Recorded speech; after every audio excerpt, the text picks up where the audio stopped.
Wow. You are watching the Chicago Vintage Show. We come to you from Berwyn, Illinois, and this is one of my favorite parts of the show because this young lady sitting next to me is one of my favorite people from the educational animal operation, Scales and Tails. Would you please say hello to Miss Beth Wagner? Well, last month we didn't bring anything in protest for the fact that they're trying to stop animal shows like ours. But today's the Western Rodeo Day, Absolutely. So we had to kind of go a little overboard. Introduce your friend to us, please. Sorry. Hi, I'm Nina Kativa. Hi. Hi, Nina. First animal's going to be really easy, okay? I heard you when you showed up, and the sound I heard, I grew up on a farm in southeastern Iowa back in the 60s and the 70s, and this sounds like springtime to me. It really does. Of course, the end result is they grow up and you lop their heads off and you eat them, but... We don't talk about that. We do. We pretend that that part doesn't happen. Tell us what... We do actually call these the chicken McNuggets. Before they go to McDonald's. Yeah. Before they go to McDonald's. There we go. Go ahead. Do you want to hold one? Yes, I do. 4 days old. No kidding. Right here. 4 days old. Right here. There we go. Hi, little fella. And what about you guys? Hi. There we go. Yeah. Hey, you haven't had your... These are called And you get a fancy chicken. bantams. And you get a chicken. And you get a chicken. Yep. And then there's one more to go One right more. on there. Wait, hold on. Should we put it right here? Yep, right up there. There we go. Nice. I was told you were going to bring a bison and put it on my head this time, and no luck. Oh, there he goes. All right. Well, So what? let's have all you guys put them on your head, right? Hold real still. One picture. Chickens. What breed of chicken are these? These are fancy bantams, so they're all going to grow up to be different types of chickens. The yellow ones are called meat chickens. In another week, they're really ugly and smelly. Yeah, they do. And, once they stop having the little fuzzy feathers, they just turn into teenagers so fast. They're really gross. And they're gawky, and they want to borrow the car, and all hell is breaking loose in the coop. I can tell he's a chick magnet. Oh! Again, my wife's lawyer. In the comedy business, we call that a callback. Okay. All right. Well, we've got some other animals for you guys to meet. Here we go. Jump in the basket. show. Go on. Oh, okay. That one wants to stick with you. All right, buddy. You and I are going to be friends. Hi. Hi. Keeping them in the basket all at once.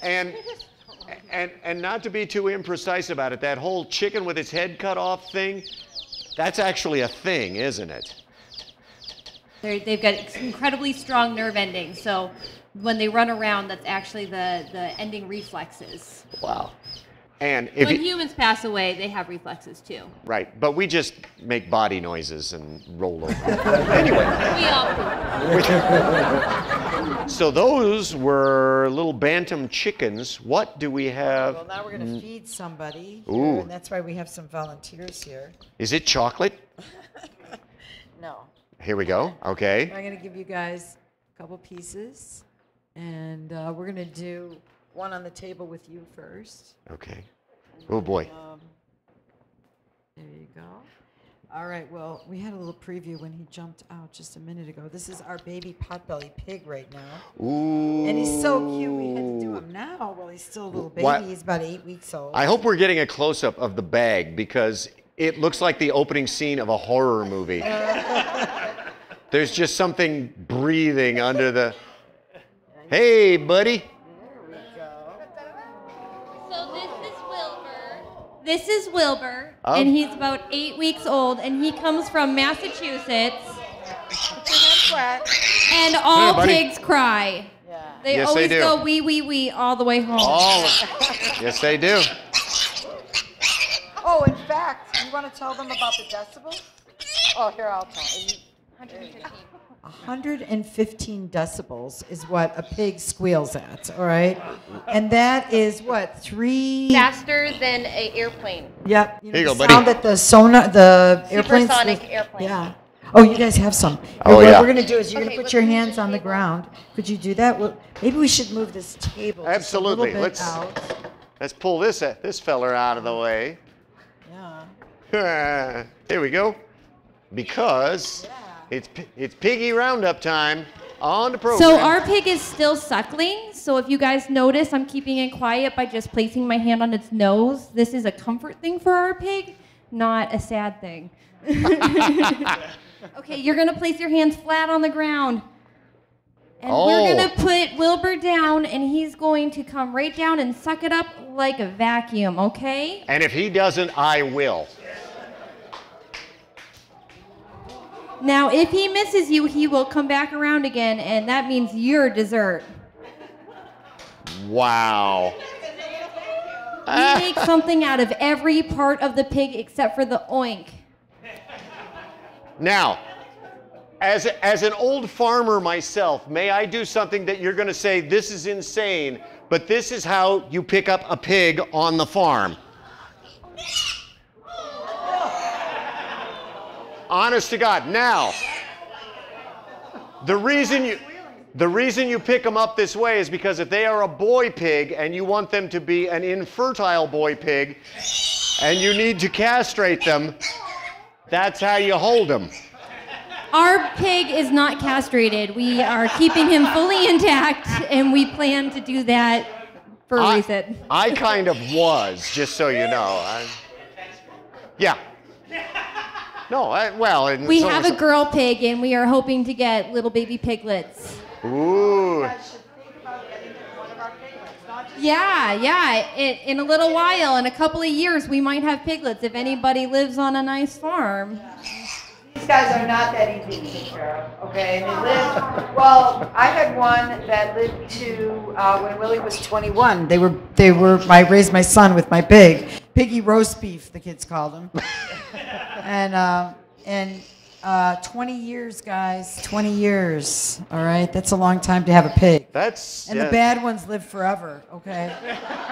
Just for the record, see this spot right here? Mm-hmm. That's where a full-grown sow bit me on the stomach when I was about... Why do you pick up pigs the way you do? I'm a farm kid, baby. I'm a farm kid. I was like, that's a unique way to do it. Oh, no, that's how you do it, man, because that way the veterinarian He didn't cry at all. The vet can get in there with the scalpel and off. And one time my brother and I were out in the field helping Dad, and my brother's standing there next to the fence like this. He's holding a good-sized hog like this while it's being castrated. I picked up one of the leftovers off the ground and dropped it down the back of his shirt. Wow. And that's why my brother and I love each other so very, very much. Wow. Beth, as always, it's a pleasure. We have one more. Oh, there's more. There's one more. Oh, this is the one with the spitting cobra. No, this is the western part of the show. Suddenly I feel like Marshall Brodeen. I don't know why. All right, now these guys are such good eggs because they all took a worm in their hand without complaining. And now you're going to put your hand flat the same way you did before. And this is Fiona. Oh. And she's a hairy armadillo. Armadillos actually have the lowest body temperature of all the mammals in the world. They go to 91 degrees. That's cold, baby. Yeah. That's cold. And that's why you'll never see them north of the Missouri-Illinois line. That's the frost line. All right. There you go. One armadillo coming up. It's like, yeah, this is great. For those of you who are Dale Watson fans, he has a song about armadillos. If she's got a worm back there, I feel sorry for her boyfriend. Any animals that we lose out of space gets to keep.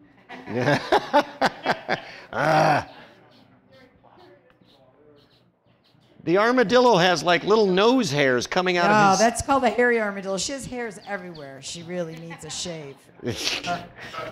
And there's a fun fact about her nose hairs. Oh, yeah, you know what? So interesting because these guys can burrow up to 10 feet down and they can breathe. Those nose hairs help them breathe air underground. She loves her belly tickled. Wait, take a look at this. Hey, who doesn't? Oh, yeah. She's really enjoys that. Put it down so you guys can see it. Can you? There you go. She just thinks that's the funniest thing. Hey, I'm the same way. I'm the same way. Go ahead. Again, Mary just left the room. Again, my With wife, her lawyer. my wife's lawyer. Yeah. I'll just beat that one like a dead horse. Well, thank you guys so much. And From Scales and Tails, Beth Wagner, Nina, you are watching the Chicago Vintage Show because you are very, very smart. Take it, Douglas.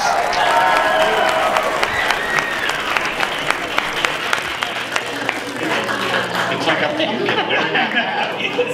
pumpkin.